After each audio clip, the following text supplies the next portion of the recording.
아멘. 하나님께서 우리의 인생을 말씀으로 날마다 충만케 하십니다. 여러분, 세상에 살면서 많은 말을 듣습니다. 근데 가장 중요한 건 하나님의 메시지가 여러분의 인생에 있냐 없냐입니다. 요셉이 고백합니다. 해와 달과 열한 변들이 다 내게 절하더이다. 무슨 일입니까?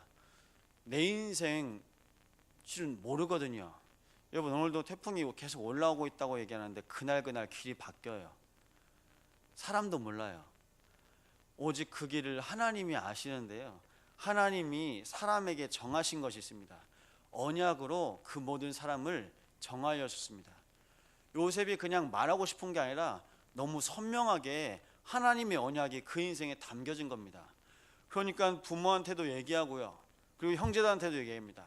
결국 그것 때문에 언약이 없는 형들한테, 언약이 이해되어지지 않는 가족들한테 미움받습니다. 여러분, 언약은 뭐냐? 하나님과 나 사이에 하나님께서 나에게 주신 말씀입니다. 그 말씀을 따라 그 말씀으로 사는 것을 언약의 삶이라고 말씀하고 있는데요, 하나님의 언약이 무엇입니까? 하나님께서 하나님의 형상을 따라서 창조하시고 그 창조하신 이후에 하나님의 계획 속에 우리의 인생이 그냥 인생이 아니라 생육하고 정복하고 번성하고 다스리라고 말씀하셨습니다. 하나님이 정하신 계획 속에 우리의 인생이 인도받았음을 성경에서 미리 말씀하고 있습니다. 그 말씀을 따라서 하나님은 우리의 인생을 흙으로 지었지만, 하나님께서 이 세상의 것으로 지었지만 우리의 영은요, 세상에 속해 있지 않고 하나님의 것으로 날마다 공급받도록 생명으로 창조하셨습니다. 창세기 2장 16절 17절 말씀에 동산에 있는 모든 실과를 먹으라고 말씀하십니다. 그래서 경작하라고 말씀하셨거든요. 여러분, 그냥 땅에 있는 모든 소산을 하나님께서 나에게 주셨기 때문에 내 임의대로 먹되 동산 중앙에 선과 악을 알게 한 나무의 열매는 먹지 말라. 먹는 날에는 반드시 죽으리라. 이것이 하나님께서 우리에게 약속하신 언약입니다. 이 언약을 따라 살도록 하나님께서 약속하시는데요, 이 인생 속에 뭐가 들어가냐? 사단의 메시지가 들어가요. 여러분, 창세기 3장 4절 말씀 보면 그것을 먹는 날에는 너희가 결코 죽지 아니하리라. 지금도 똑같습니다.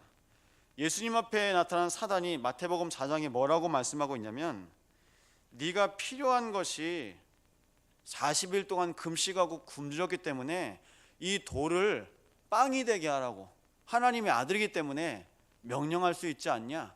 그러면서 메시지를 심어주는데요, 예수님에게조차 뭐라고 싶냐? 너한테 필요한 게 지금 빵이지 않냐? 너한테 빵이 필요하기 때문에 빵을 먹으라고 해요. 여러분, 예수님께서 말씀하세요. 사람이 빵으로만 살 것이 아니요 하나님의 말씀으로 말미암아 살리라. 여러분, 우리에게 필요한 것은 하나님의 말씀입니다. 그런데 또 사단이 자꾸 메시지를 심으려고 합니다. 마태복음 4장 6절에 높은 성벽 위에 올라가서 뛰라고 얘기하는데요, 여러분, 내가 누구인지 모르게 자꾸 나를 잃어버리게 합니다. 내 신분을 자꾸 망각시킵니다. 예수님이 하나님의 아들이어든 뛰어내려보라. 그러면 너를 수종드는 천사가 받들 것 아니냐. 여러분, 창세기 6장이 뭐라고 나왔냐? 하나님의 아들들이 사람의 딸들의 아름다움을 보고 결혼하기 시작합니다. 내가 누군지 모르면요, 자꾸 섞여 살아요. 쓸데없이 하나님께서 나와 함께 하심이 항상 믿어지고 고백되면 되는데요, 항상 그것을 내가 확인해야 됩니다. 여러분은 누가 뭐래도 하나님의 자녀입니다. 하나님께서 하나님의 자녀에게 주신 축복들이 있습니다. 그 축복들을 잊어버리니까요, 자꾸 다른 것에 우리의 인생이 엮여요. 다른 것에 우리의 인생이 엮이면서요, 내 인생이 어떻게 흘러들어갈지 모릅니다. 마태복음 4장 9절은요 이렇게 말씀하고 있습니다. 마을이 내려보이는 높은 곳에서 나에게 경배하고 절하면 이 세상을 다 주겠다고요. 여러분, 성공이 뭡니까? 세상의 것 전부를 가져도 성공이 아닙니다. 오늘 나를 창조하시고 나와 함께 하신 하나님께 내가 예배하고 그 언약 속에 나를 창조하신 이 앞에 하나님을 찬양하고 하나님의 말씀으로 사는 것이 우리 인생의 가장 큰 축복입니다. 뭐가 축복일까요? 예배하는 게 축복이에요. 그런데 사단이 지금도 얘기해요. 내가 너한테 다 줄 수 있다. 여러분, 흑암이, 사단이, 마귀가 천사의 능력을 가지고 있습니다. 원래 천사였기 때문에요. 이 사단이 경제와 건강을 가져다 줄 수 있습니다. 여천고등학교 아래 마을을 가곡마을이라고 합니다. 가곡마을에 여러분 옛날 이렇게 건물로 지어졌는데 성로당이라고 써 있어요. 그 안에 가보면 보통 이제 할머님들이 많이 계시죠. 어떤 분이 뭐라고 하냐, 복음 전하려고 제가 갔는데요, 친정 어머니 아버지하고 또 본인하고 병원에 가도 해결되지 않는 부분이 있었답니다. 자꾸 두통이 떠나가지 않고 자꾸 이제 몸의 질병이 해결이 안 된대요. 병원에 가서도 안 잡히고. 그런데 누가 가보랬답니다. SGI라고 하는데요, 남미오 호랭개교. 일본에서 온 이제 불교가 변화된 종교단체인데요, 거기 갔다 온 이후에 자기 친정 부모님의 불치병 같은 그 질병이 치유되었대요. 그래서 자기 그거 믿는데요. 사단도 응답을 가지고 옵니다. 그 응답으로 이분이요 그냥 그거 믿는 거예요. 여러분, 내 질병과 내 가난을 해결하려고 이 땅에 예수님이 오신 것이 아닙니다. 하나님 떠난 문제, 하나님으로 살아야 되고 하나님으로 행복해야 될 우리의 인생에, 우리의 인간의 모든 인생에 하나님께서 그 모든 관계를 회복하시고 하나님 자녀 삼으시려고 우리의 모든 죄, 그 원죄를 해결하시려고 이 땅에 오신 분이 바로 그리스도이십니다. 그런데 아예 또 우리 모든 사람들이 이해를 못하기를, 살면서 나에게 필요한 게 이 가난에서, 지긋지긋한 이 가난과 이 지겨운 병마에서 내가 빠져나오는 거예요. 그러니까 그거 해결해 주겠다고 하는 많은 종교 속에서 사는 겁니다. 여러분, 지금까지 여러분이 했던 많은 행위들이 실은 종교 아닙니까? 물 떠다 놓고 빌고, 무엇 때문에 빌었냐? 애가 생기게 해달라고요. 애가 안 생기는데 애가 생기게 해달라고, 우리 집 잘 되게 해달라고, 무병장수, 소원 성취, 경제와 건강. 여러분, 그런 것들에 우리의 인생이 잡혀 있습니다. 왜냐? 육신에 매여 있기 때문에요. 여러분, 우리는 빵으로만 살, 떡으로만 살 인간이 아니라 하나님의 말씀이 필요하고요. 내가 누구인지 알면 내가 만날 모든 만남, 내가 가야 할 모든 길이 그 말씀을 통해서 발견됩니다. 그렇기 때문에 이 세상에 육신 중심으로 사는 것이 아니라 하나님께서 나에게 주시는 이 축복을 따라가야 됩니다. 그런데 자꾸 하나님의 말씀이 없으니까요, 놓칩니다. 그래서 세상의 성공을 따라 계속합니다. 내가 열심히 공과 덕을 쌓는 것처럼, 그러면서 탑을 계속 쌓아가는데요, 바벨탑처럼 쌓아갑니다. 결국 하나님이 없기 때문에 무너질 수밖에 없습니다. 그래서 예수님께서 말씀하십니다. 사단아 물러가라. 다만 주 여호와 너희 하나님께 경배하라. 여러분, 천사는 하나님을 찬양하고 하나님의 모든 계획을 수종드는 영적인 존재, 영물이라고 합니다. 그런데 그 중에 3분의 1이 타락을 해서 이 땅에 떨어졌습니다. 공중권세 잡은 자. 요한계시록 11장 말씀 보면 이 땅에 떨어져서 사탄, 곧 마귀라고도 하며 대적자, 이간자, 하나님을 대적하여서 자기가 신이 되고자 했던 존재입니다. 그러니까 자기의 자리를 잃어버린 거예요. 그 영적인 비밀을 아시고 예수님께서 말씀하신 겁니다. 선포하신 겁니다. 사단아 물러가라. 다만 주 여호와 너의 하나님께 경배하라. 원래 경배를 해야 될 존재가 경배하지 않고요, 본인이 하나님이 되고 싶어 했습니다. 여러분, 오늘도 사는 우리의 이 세상에 하나님 없이 살려고 하는 많은 우리의 체질들이 올라옵니다. 어려울 때는 하나님 붙잡죠. 예, 하나님 아니고서라도 어려울 때는요 다 잡아요. 그게 종교거든요.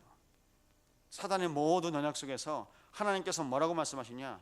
오늘도 이 땅에 나를 구원하시고 나의 모든 연약함 속에 특히 하나님 없는 우리의 인생에 찾아오신 그 예수님을 여자의 후손이라고 먼저 약속하셔서 이 땅에 보내시겠다고 말씀하십니다.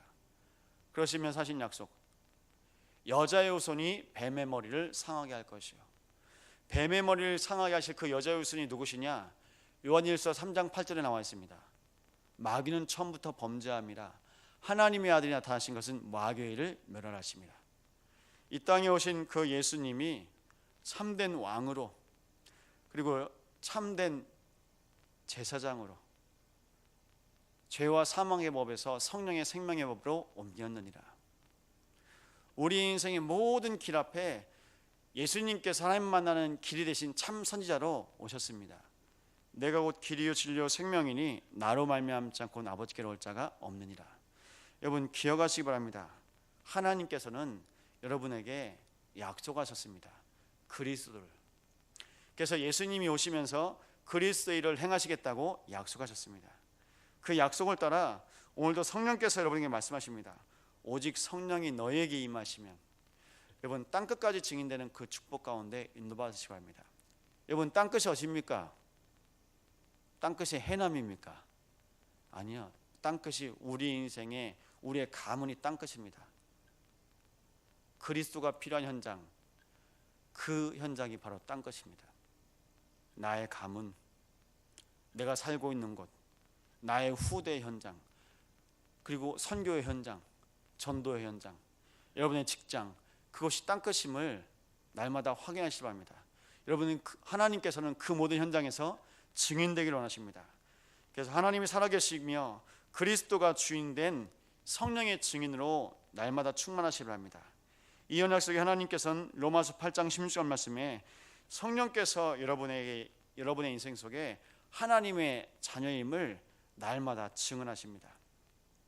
로마서 8장 27절에 하나님께서 성령으로 말미암아 하나님의 뜻대로 성도를 위해서 간구하신다고 말씀하십니다.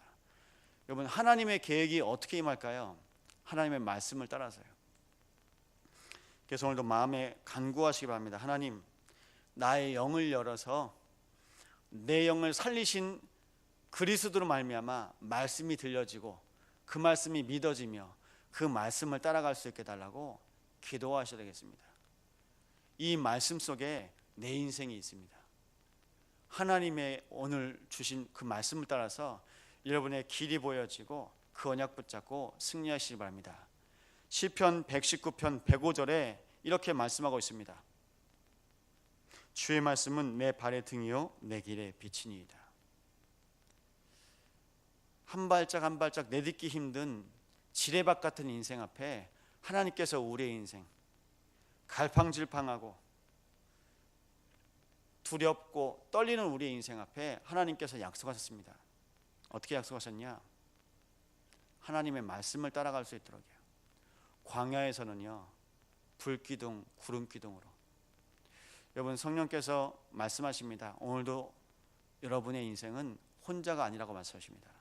그리스도와 함께 있는 인생, 오늘도 그리스도와 함께 언약의 삶을 사시는 복음 누리는 충만한 인생으로 인도받으시길 바랍니다. 기도하겠습니다. 선교를 어떻게 하냐? 하나님의 언약 그리고 그리스도와 성령의 언약을 따라 우리 목사님이 인도받고 계십니다. 여러분 우리 가정 가문 가운데 하나님께서 주신 그 언약이 있습니다. 하나님의 말씀이 우리의 가정 가운데, 하나님의 말씀이 우리의 후대 가운데 증거되게 달라고, 우리 모든 현장 속에서 말씀이 확인되어지는 인생 되게 달라고 합심으로 기도하시겠습니다. 하나님